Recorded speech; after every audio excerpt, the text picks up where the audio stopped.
ఇర్మియా గ్రంథం 33వ అధ్యాయం 3వ వాక్యం.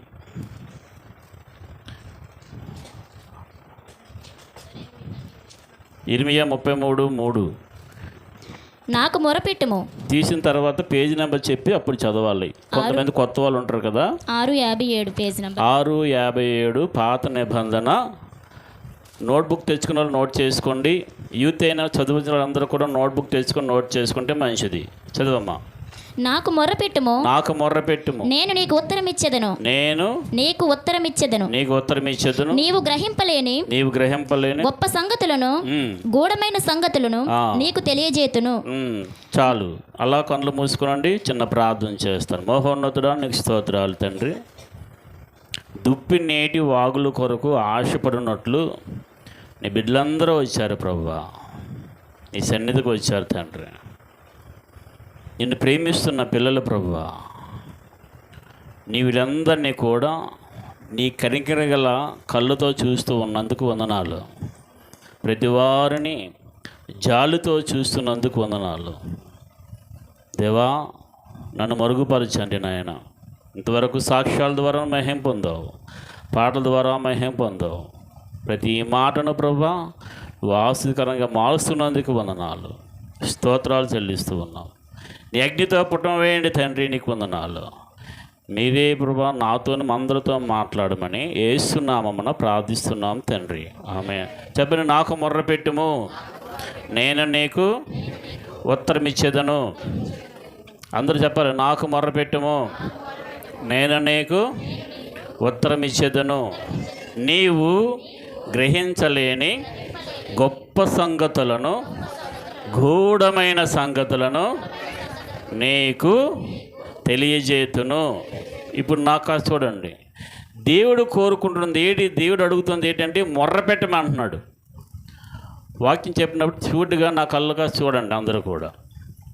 దేవుడు ఏం కోరుకుంటున్నాడు అంటే ప్రార్థన చేయమని కోరుకుంటున్నాడు.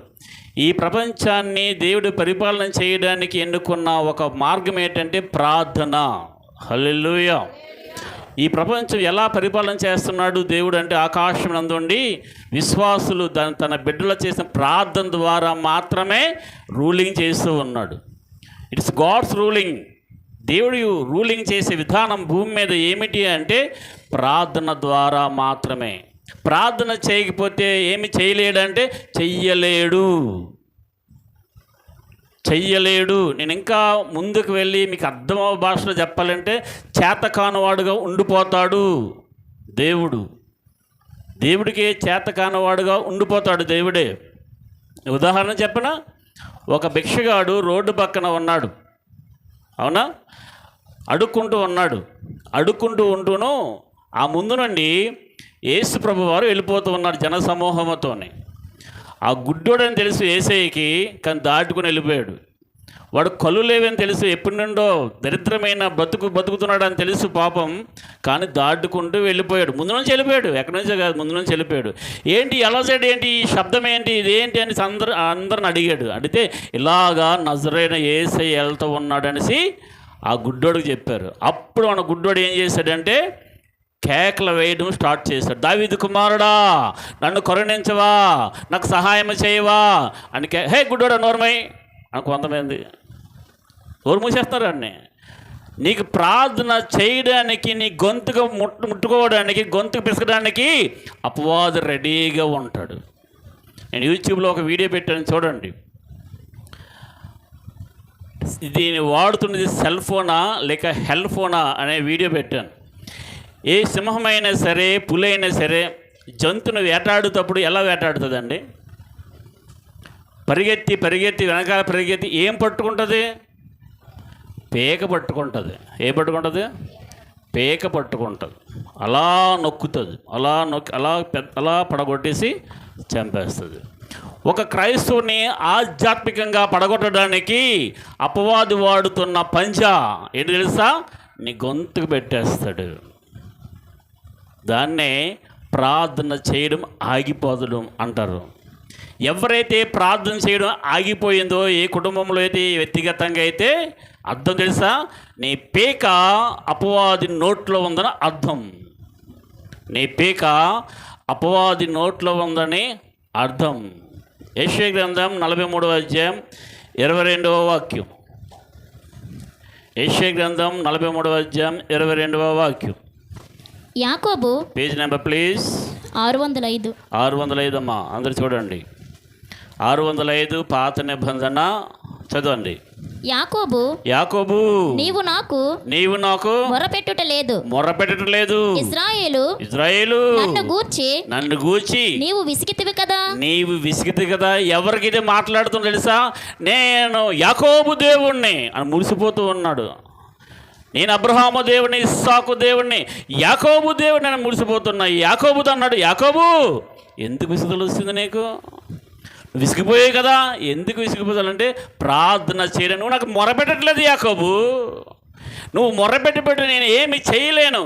ఆ గుడ్డోడు దాటిపోతూ ఉంటే గుడ్డోడు కేకలేస్తే ఆగిపోయాడు. అప్పుడు యేసయ్య హల్లెలూయా, హల్లెలూయా చెప్పండి. కేకలు వేయిగా ఆగిపోయాడు. అని తీసుకొని రండి అన్నాడు. ఏం తెలీదా యేసయ్యకి స్వస్థపరచాలని? యేసయ్య తెలీదా దీనస్థితి ఎలా ఉందని? దరిద్రులను పెంటకు పైకి లేవనెత్తన్నాడు. ఆయన మొర్రపెట్టినప్పుడు మాత్రమే ఆయన విడుదల ఇస్తాడు. హల్లెలూయా. గుడ్డివాడి యొక్క మొరలు కేకలు విని అప్పుడు ఆగాడు. నేను ఒకసారి అలా వెళ్తున్నాను. ఒక దగ్గర నాకు ఒకడు కనిపించి అడుక్కుంటున్నాడండి. ఒక ఆయన అడుక్కుంటుంటే నేను డబ్బులు తీసి రెడీగా పట్టుకుని ఉన్నాను. వస్తాడు కదా, అడుగుతాడు కదా, ఇద్దామని చెప్పేసి అందరూ ఉన్నారు. మనమే ఇన్వాల్వ్ ఇస్తే బాగోదేమో, అడుగుతాడు కదా ఇద్దాం అంటే ఆయన అందరిని అడుక్కుంటూ వెళ్ళాడు. ఎవరు వేయట్లేదు, నన్ను అడగకుండా వెళ్ళిపోయాడు. నా దగ్గరకు ఇలాగొచ్చి నా కారు దగ్గరకు వచ్చి నన్ను అడగకుండా అలా వెళ్ళిపోయాడు. ఆ డబ్బులు నా దగ్గర ఉండిపోయాయి. సింపుల్ లాజిక్ చెప్తున్నాను మీకు. దేవుడు అన్నాడు, అడుగుడి మీకు ఇయ్యబడును, తట్టుడి తెరవబడును, వెతుకుడి మీకు దొరుకును. It is the law, it is the God's principle. ఇది దేవుడు పెట్టిన చట్టం. దీని ప్రకారంగా దేవుడు పనిచేస్తాడు. హల్లెలూయా. ఆయనకి మొర్రపెట్టాలా? నాకు మొర్రపెడితే నేను నీకు ఉత్తరం ఇస్తాను. హల్లెలూయా. ఎంత భాగ్యం అంది అది, ఎంత కృపండి అది. నువ్వు గ్రహించలేకపోతున్నావా? చాలామంది ఏం ఉద్యోగం చేయాలో, ఎవరిని పెళ్లి చేసుకోవాలో, ఏ వ్యాపారం స్టార్ట్ చేయాలో, ఏం ఆలోచన తీసుకోవాలో చేత కావట్లేదు, ఆలోచనలు రావట్లేదు. దేవుడు అన్నాడు, నేను నువ్వు గ్రహించలేకపోతున్నావా? గూఢమైన సంగతులు సైతం నేను నీకు తెలియజేస్తాను. హల్లెలూయా. ఎప్పుడు మొర్రపెట్టినప్పుడు ఎవరు తెలియజేస్తాడు? పాస్టర్ గారు కాదు, నీకే తెలియజేస్తాడట. నీకే విశ్వాసం ఉన్న నీకే తెలియజేస్తాడు. నాకు మొర్రపెట్టు, నీకు ఉత్తరం ఇస్తాను. మరి ప్రార్థన చేయడానికి మనకేమొచ్చేస్తుంది? విసుగుదల. ఏమొస్తుంది అనండి అందరూ. నిజమే కదా. ఏ పనైనా చేయడానికి మనకు చిరాకు రాదు, కానీ ప్రార్థన అంటే మనకు గొప్ప చిరాకు వచ్చేస్తుంది. లోకాసు వార్త 18వ అధ్యాయంలో ఫస్ట్ మాట ఏముంది చదవండి. లోకాసు వార్త 18వ అధ్యాయంలో ఫస్ట్ మాట,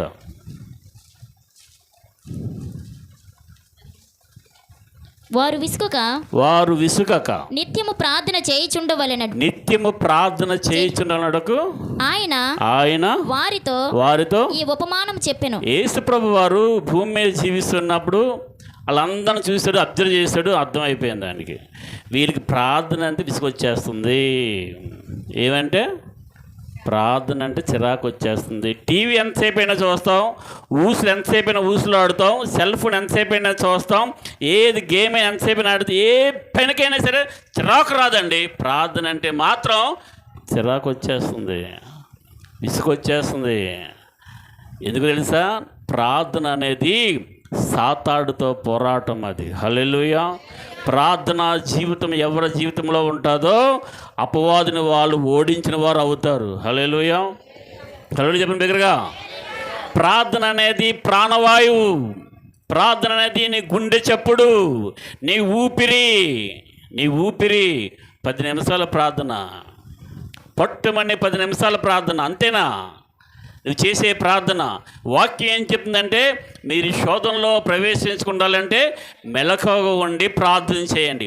యేసయ్య వాళ్ళ దగ్గరికి వచ్చి నిద్రపోతూ ఉంటే వాళ్ళని లేపి, లెగండి ప్రార్థన చేయండి, శోధన వస్తుంది. మరలా వచ్చి లెగండి ప్రార్థన చేయండి, మరలా వచ్చి మెలగండి ప్రార్థన చేయండి అని చెప్పాడు. ప్రార్థన చేయలేదు, చెల్లా చెదురైపోయారు అందరూ కూడా. శోధనలో ప్రవేశించుకున్న ఒక గడి అయినా మెలకుగా ఉండలేరా?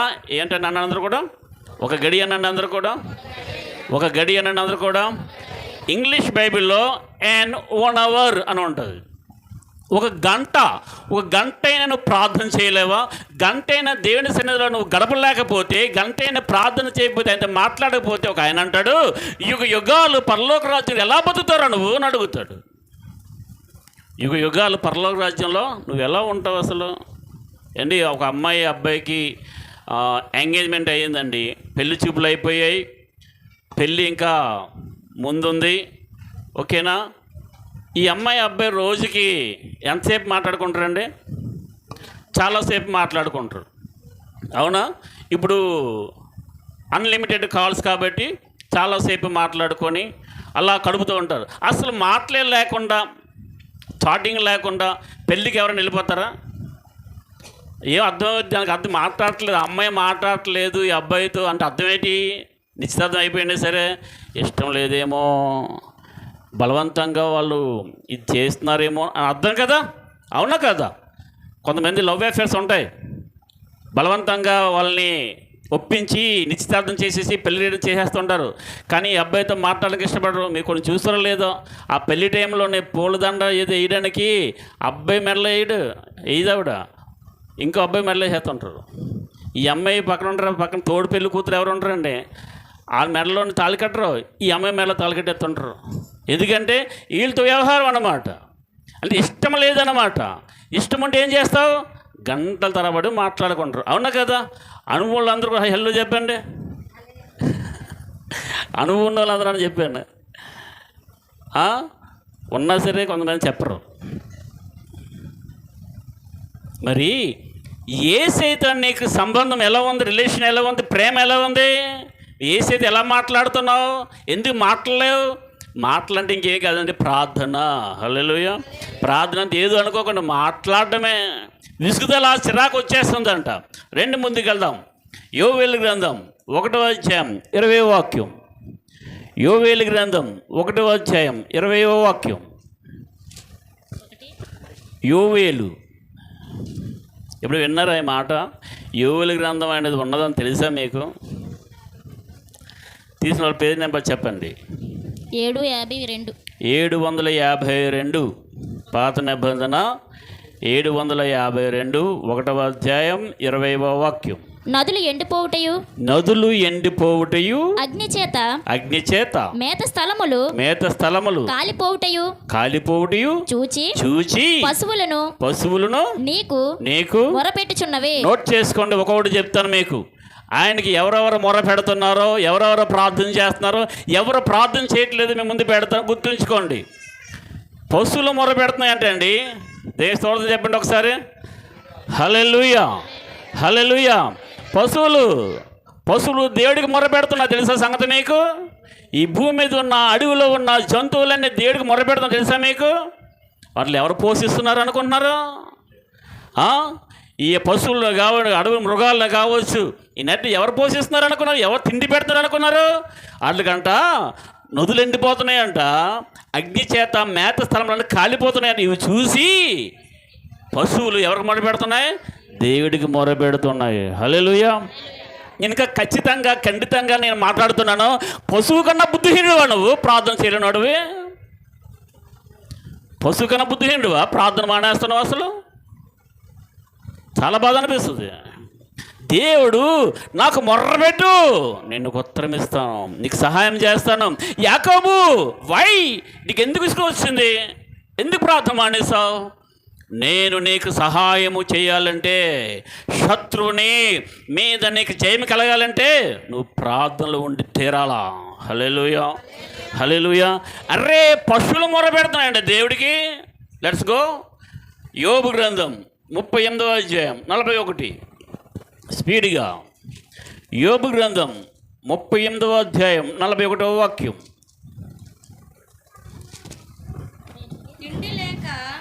Page number 449. తిండి లేక తిరుగులాడుచు కాకి పిల్లలు దేవునికి మొర్ర పెట్టినప్పుడు కాకికి ఆహారం సిద్ధపరచువాడెవడు?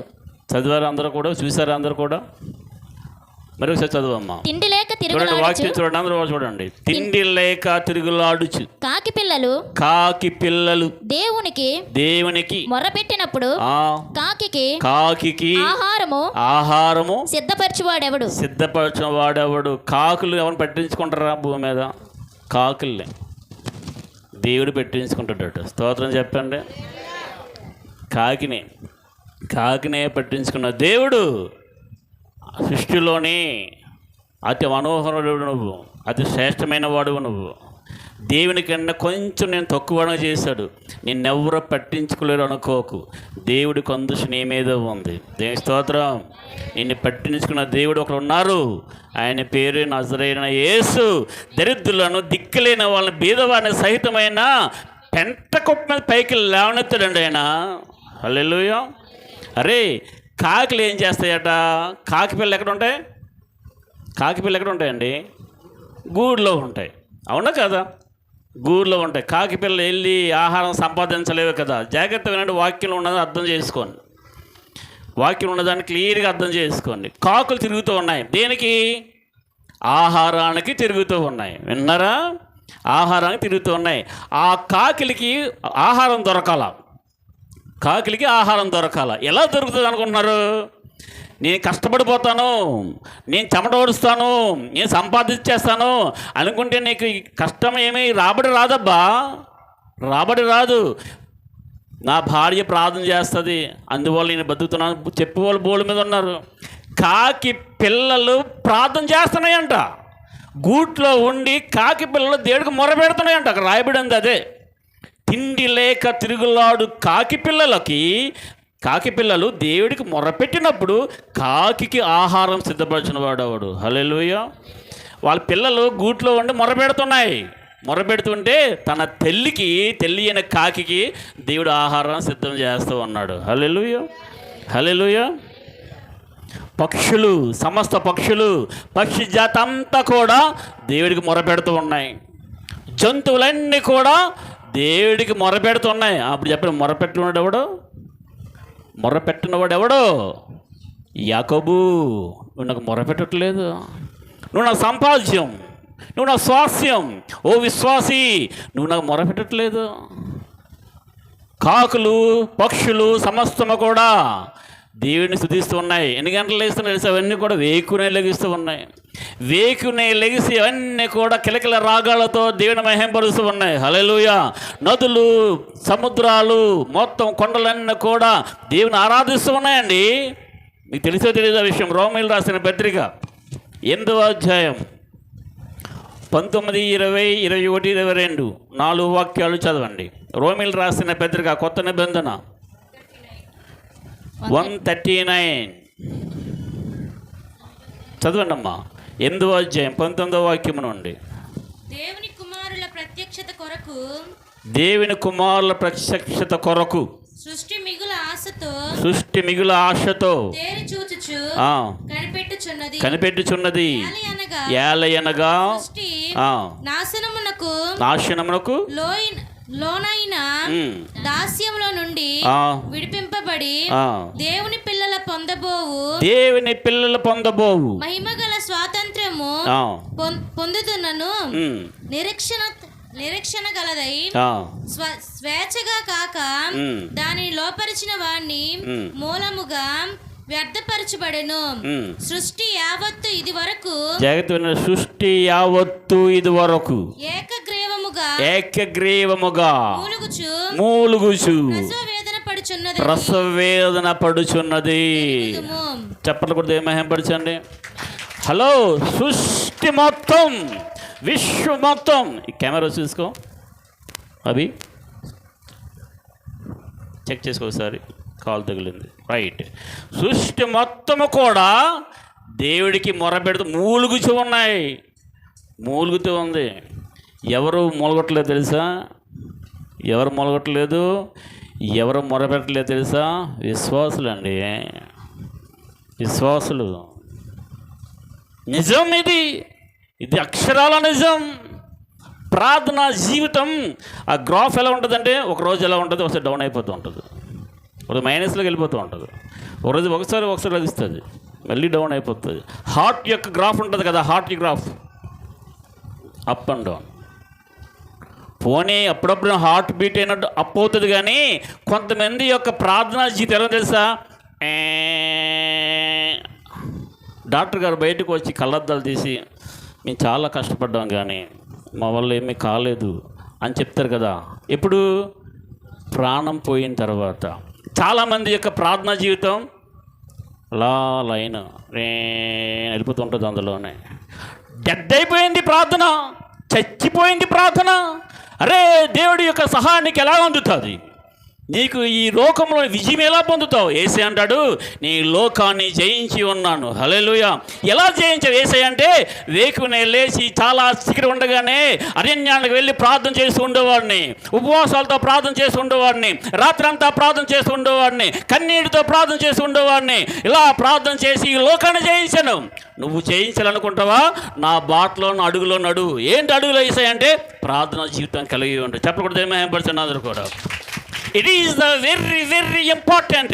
ఇది మానేసి దేవుడు నాకు సహాయం చేయట్లేదండి, బోల్డ్ రోగాలు వచ్చేస్తుందండి, ఈ బాధలను తిరగట్లేదండి, కష్టం పడిపోతుందండి అంటే హౌ ఇట్స్ పాసిబుల్? చేయవలసింది చేయకుండా, చేయవలసిన ప్రార్థన పెట్టుబడి పెట్టకుండా నీకు ఎలా సహాయం అందుతుంది? అబ్బా యాకోబు, నువ్వు నాకు మొర్ర పెట్టట్లేదు, నువ్వు నాకు పేరు పెట్టుకో, అక్కడ నీ పేరు పెట్టుకో. ఉదాహరణకి జర్మియా, నువ్వు నాకు మొరపెట్టట్లేదు అని పెట్టుకో. లేదా అభిషేక్ నువ్వు నాకు మొరపెట్టలేదు పెట్టుకో. ఉదాహరణ దాస్, నువ్వు మొరపెట్టట్లేదు, నీ పేరు పెట్టుకో. అక్కడ పెట్టుకొని దేవుడు ఆక్రోషణ, దేవుడికి ఏడుపు, దేవుడికి ఆవేదన అర్థం చేసుకోండి. మొరపెట్టిన సృష్టి యావత్తు మొరపెడుతుంది.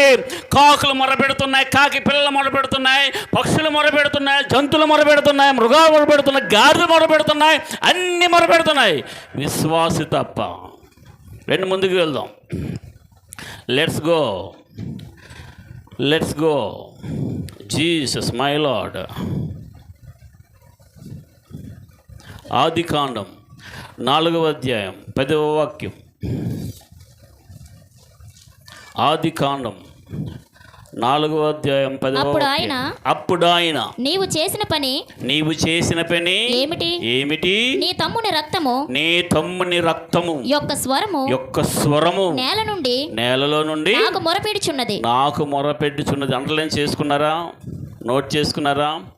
వాక్యం క్లియర్గా నోట్ చేసుకోండి. మనం బ్రతికించేది వాక్యమే, పోషించేది వాక్యమే, బుద్ధి చెప్పేది వాక్యమే, నరకం నుండి తప్పించి జీవంలో ప్రవేశింపజేసేది వాక్యమే. హల్లెలూయా. హేబేలు కయ్యూని యొక్క స్టోరీలో రాయబడిన మాట ఇది. హేబేల్ని వాళ్ళ అన్న చంపేస్తాడు, కయ్యూని చంపేస్తాడు. కయ్యూని దగ్గరికి దేవుడు వచ్చి అడుగుతున్న మాట, కయ్యూను నీ తమ్ముడు ఎక్కడా అడిగితే, నేనేం కావాలని అనుకున్నావేటి, నువ్వు అప్పచెప్పవేటి, నేను కాపలా నడికేవనా అంటాడు. ఆ సందర్భంలో దేవుడు మాట్లాడుతున్న మాట తెలుసా? నీ తమ్ముడి యొక్క రక్తం ఎక్కడి నుండి మొరపెడుతుంది? పొలంలోని చంపేసాడండి.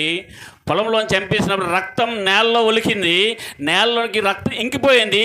ఆ రక్తం నేల నుండి దేవుడికి మొరపెడుతుందంట. దేవుని స్తోత్రం. హల్లెలూయా. చాలామంది హతసాక్షులు క్రీస్తు గురించి చాలామంది చనిపోయారు. మన మణిపూర్లో చాలామంది చనిపోయారు కదా. వీళ్ళన్న రక్తం అంతా ఏం చేస్తుంది తెలుసా? దేవుడికి మొర్ర పెడుతూ ఉంది. కంఠంలో ప్రాణం లేదు, ఓన్లీ రక్తమే మొరపెడుతుంది. కంఠంలో ప్రాణం ఉండు, నువ్వేం చేస్తున్నావు? చచ్చిపోయిన శవాలు లేకపోయినా సరే రక్తం భూమిలో ఉండకూడదు. దేవుడు మొరపెడుతూ ఉంటే రక్త నాళాలు కలిగి రక్తం నీ దేహంలో ప్రవహిస్తూ ఉండగా, జీవంని కలిగి ఉండగా దేవుడికి మొరపెట్టడానికి బదులు ఏం చేస్తున్నావు? దేవుడు అంటున్నాడు, యాకోబు ఏమైంది నీకు? ఏమైంది? నాకు మొరపెట్టట్లేదు, ఎందుకు ప్రార్థన చేయట్లేదు యాకోబు? విసుగుదల ఎందుకు వచ్చింది యాకోబు? అమ్మాయితో మాట్లాడడానికి విసుగుదల రాదే నీకు? చాటింగ్ చేయడానికి విసుగుదల రాదే నీకు? టీవీ చూడడానికి విసుగుదల రాదే నీకు? సీరియల్ చూడడానికి విసుగుదల రాదే? ఏనికి విసుగుదల రాదు నీకు? వంటలు చేసుకున్నావు, ఎక్కడ విసుగుదల రాదా నీకు? ఉద్యోగాలు చేసుకున్నావు, గంటల 12 గంటల పైనే ఉద్యోగం చేసుకున్నావు, విసుగుదల రాదా నీకు? నాతో గంట సేపు గారు ఎందుకు విసుగుదల నీకు? ఎందుకు? నీతోనే దేవుడు మాట్లాడుతున్నాడు, పక్కోళ్ళతో కాదు. హల్లెలూయా.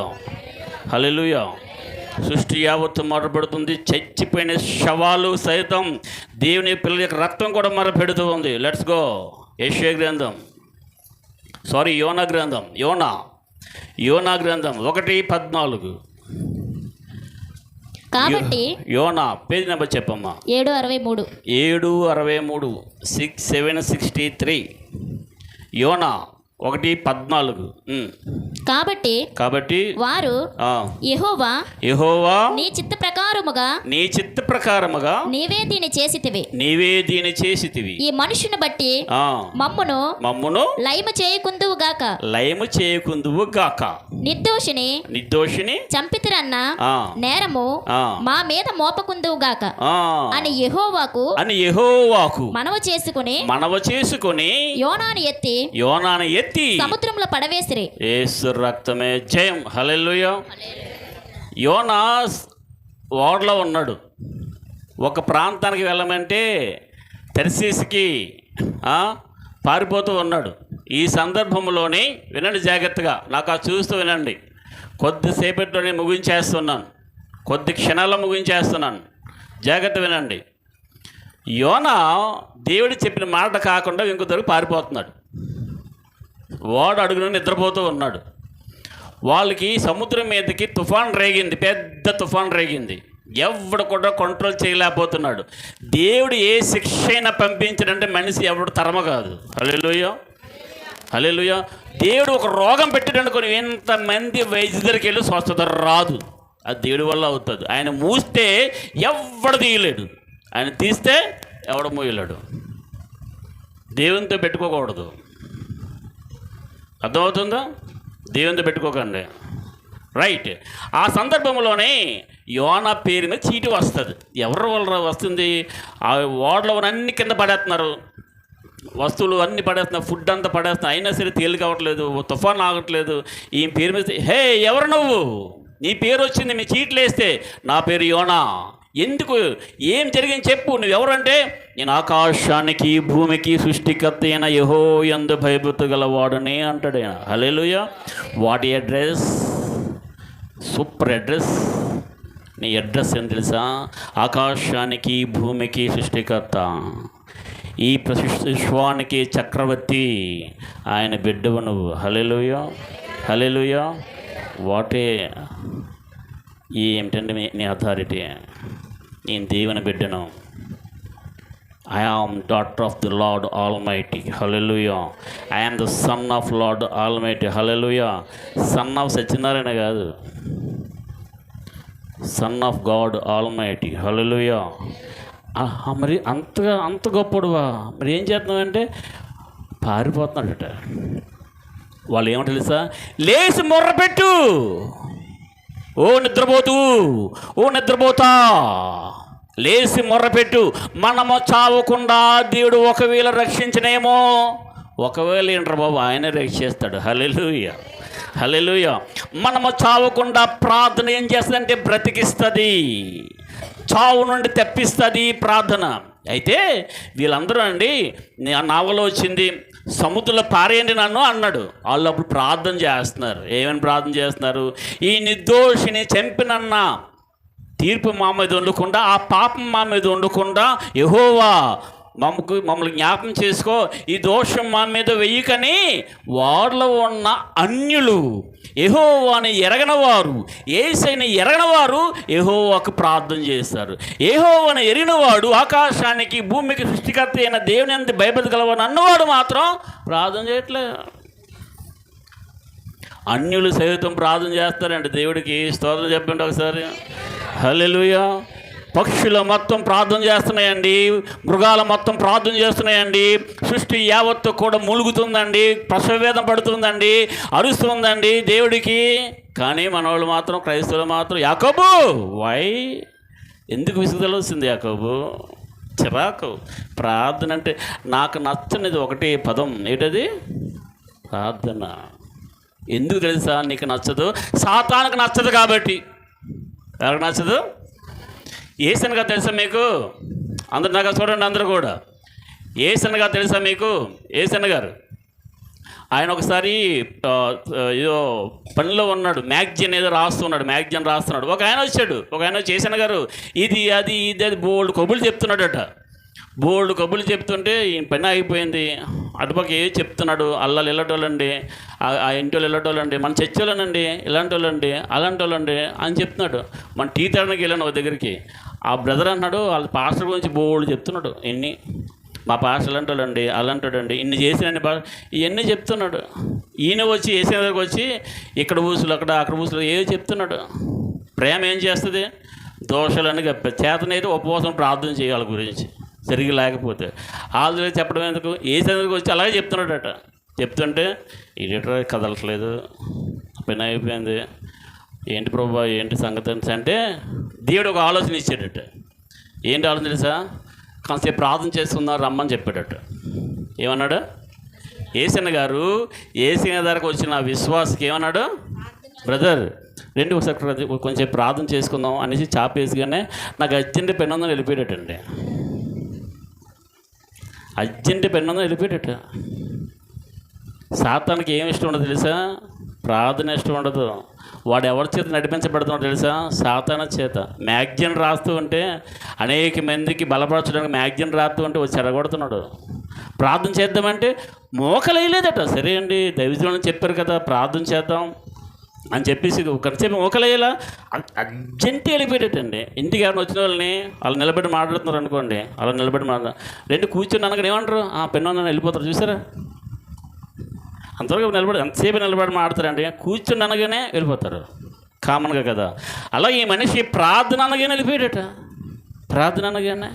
ప్రార్థన చేయలేని వాడు అపవాది సంబంధి అన్నాడు. అందరూ కూడా ప్రార్థన చేయని వారు అపవాది సంబంధి, ప్రార్థన చేసేవారు దేవుని యొక్క సంబంధి. హల్లెలూయా చెప్పండి బిగ్గరగా. రైట్. ఒక మాట చూపించి క్లోజ్ చేస్తున్నాను. నేను పెట్టుకున్న టైటిల్కి మూలాంశం ఇదే. యెషయా గ్రంథం 56వ అధ్యాయం 10వ వాక్యం. యెషయా 56:10. ఓ మొర్రగని కుక్క మొర్రబెట్టు ఈక. ఎందుకు టైటిల్ పెట్టాను మీకు అర్థం అవుతుంది. వారి కాపరులు పేజీ నెంబర్ ప్లీజ్ 6:17 యెషయా గ్రంథం 56:10 చదవమ్మా. వారి కాపరులు గుడ్డివారు వారందరూ తెలివిలేని వారు వారందరూ మోగ కుక్కలు మొరగలేరు కలవరించుచు పండుకొనువారు నిద్రాశక్తులు కుక్కలు. చాలుమ్మా, అవన్నీ చెప్తే టైం చాలదు. విన్నారా? ఎవరి గురించి చెప్తున్నాడు తెలిసి ఈ మాట? కాపరులు అనండి అందరూ కూడా. కాపరులు అంటే మేమే, మిమ్మల్ని అందరినీ కాపరు కాసేవారు. ఎవరికి ఏ కష్టం ఉంది, ఎవరు ఏ బాధలు ఉన్నారు, ఎక్కడే పడిపోతున్నారు అందరినీ కూడా కనిపెట్టుకొని ఓదార్చుకొని స్వస్థతలు చేసుకొని మీ గురించి ఉపవాసం ఉంటూ ప్రార్థన చేస్తూ మిమ్మల్ని నిలబెట్టి దేవుని యొక్క రాజ్యంలో నిలబెట్టేంత వరకు కూడా మా కాపరత్వం ఇది. ఇలాంటి కాపర్లు అంట ఏం చేస్తున్నారంట? వీళ్ళందరూ ఎవరంట? గుడ్డివారనండి, గుడ్డివారు. నెక్స్ట్ తెలివిలేనివారు అనండి, తెలివిలేనివారు. వారందరూ అనండి, వారందరూ మోగ కుక్కలు.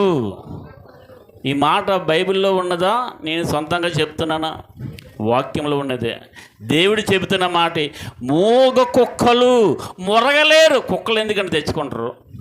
ఎవరైనా సరే కుక్కలు ఎందుకు పెంచుకుంటారు చెప్పండి.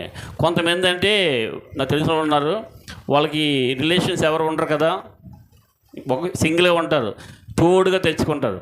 ఒక ఆవిడతో పడుకోబెట్టుకుంటుందట కుక్కనే. డ్యూటీకి వెళ్ళినప్పుడంట ఫ్యాన్ వేసి నీట్గా మంచి పొరిపేసి వెళ్ళిపోద్దట. కుక్కకి రోజంతా ఫ్యాన్తోనే ఉంటుంది. కొన్ని కుక్కలు అయితే ఏసీలో పడుకుంటాయి. అసలు కుక్కని దేని పెంచుకుంటారండి? మురగడానికి, దొంగలు వస్తే అరవడానికి. దొంగ వచ్చిన అరవకపోతే కుక్కను ఏమంటారండి? ఇన్ని వేలు పెట్టి దీనికి ఇన్ని రోజు మాంసాలు పెట్టి ఇంత ఫుడ్ పెడుతున్నాను దీనికి, దొంగ వచ్చినప్పుడు అరవకపోతే ఎందుకు? ఇది మొరగన కుక్క అంటది. ఏం కుక్క? మొరగన కుక్క. ఏం చేస్తున్నా కుక్క అని అడిగితే నిద్రపోతుందంట. రాయబడింది ఏంటంటే కలవరించు పండుకొనుచు నిద్రాశక్తులు. ఏంటి ఆసక్తి? నిద్రాశక్తి. నిద్రాశక్తి. హలో, దేవుని బిడ్డవైన నీకు నిద్రాశక్తి ఉండకూడదు. నిద్రాశక్తి. కాపులు కావచ్చు, సేవకురాండ్రు కావచ్చు, విశ్వాసులు కావచ్చు, నిద్ర అంత ఆసక్తి ఉండకూడదు. నీకు దేవుడు లేపాడా, లెగిసి ప్రార్థన చేయి. హల్లెలూయా. అర్ధరాత్రి లేపడా, 1 గంటలు లేపడా, లేచి ప్రార్థన చేయి. 2 గంటలు లేపడా, లేచి ప్రార్థన చేయి. లేచి మాత్రం గంట తరబడి ఆ దరిద్రంతో సెల్ఫోన్తో ఉండిపోతావు, ప్రార్థన మాత్రం చెయ్యు. అస్సలు చేయవు. చాటింగ్తో ఉండిపోతావు, సోషల్ మీడియాతో ఉండిపోతావు, కానీ ప్రార్థన మాత్రం చెయ్యు. ఏమొచ్చింది యాకోబు నీకు? దరిద్రం వచ్చిందండి. అలాగే సంబంధం చెప్పాలా, దరిద్రం దాపగించిందండి. శోధన ఎంటర్ అయిపోతుందండి. శోధన మింగేస్తుంది, కుటుంబాలను మింగేస్తుంది. ప్రార్థన లేకపోతే నీ ప్రార్థన జీవితం పరిపక్వం అయిపోవాలి. హల్లెలూయా చెప్పండి. హల్లెలూయా. హల్లెలూయా చెప్పండి దగ్గరగా. ఎవరు మొరపెడుతున్నారు?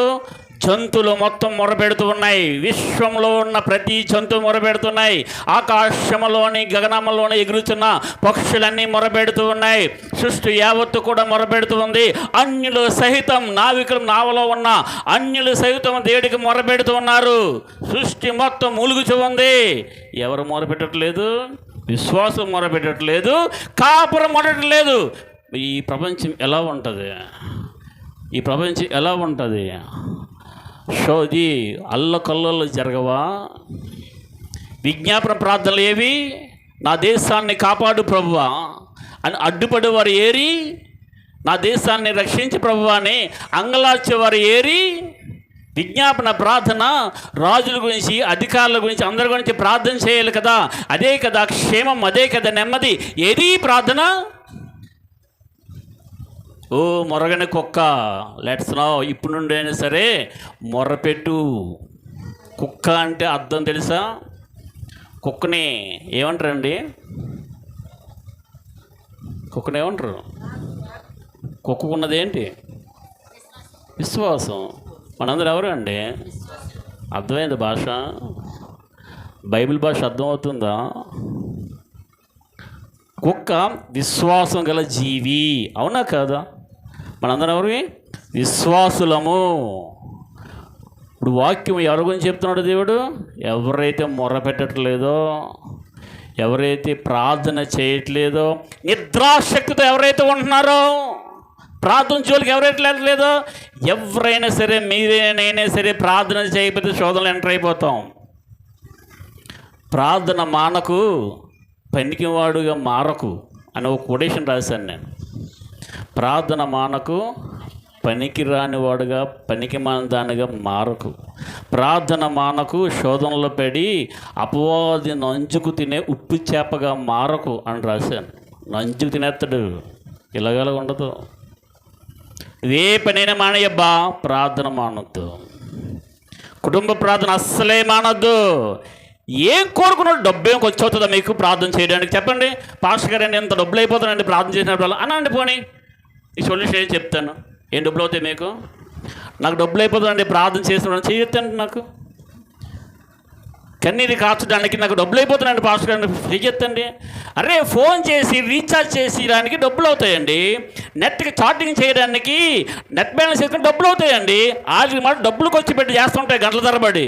డబ్బులు ఖర్చు లేనిది, జీవంతో నిండినది, మహోన్నత భాగ్యంతో నిండినది, ఆయన రెక్కలతో కప్పడానికి, ఆయన కౌగిల్లో చిక్కుకోవడానికి. వావ్, ఉచితం ప్రార్థన.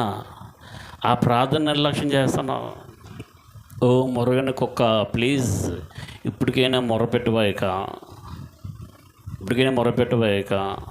మోకలేయండి, ప్రార్థన చేసుకుందాం. సృష్టి యావత్తు ప్రార్థన చేస్తూ ఉంది. హతసాక్షుల యొక్క రక్తం ప్రాణము కంఠంలో లేకపోయినా సరే,